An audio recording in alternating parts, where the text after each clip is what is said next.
SR వార్తలకి స్వాగతం. ఆర్యవైశ్యుల శ్రీ వాసవి కన్యకా పరమేశ్వరి అమ్మవారి జయంతి వేడుకలు గోకవరంలో అత్యంత భక్తి శ్రద్ధలతో నిర్వహించారు. శ్రీ వాసవి ఆర్యవైశ్య సేవా సంఘం ఆధ్వర్యంలో ఆర్యవైశ్య కళ్యాణ మండపం ఉన్న ఆలయంలో కన్యకా పరమేశ్వరి అమ్మవారికి అర్చకులు ప్రత్యేక కుంకుమ పూజలు నిర్వహించారు. తెల్లవారుజామునే ఆర్యవైశ్య మహిళా సంఘం ఆధ్వర్యంలో ఆలయం అంతా అలంకరించి పూజలు నిర్వహించారు. ఆలయంలో జై వాసవి జై జై వాసవి అంటూ అమ్మవారికి ప్రత్యేక పూజలు నిర్వహించారు. అనంతరం వచ్చిన భక్తులకు ప్రసాద వితరణ ఏర్పాటు చేశారు.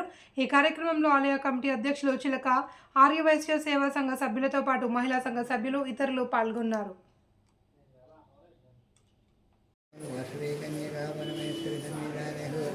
Rasta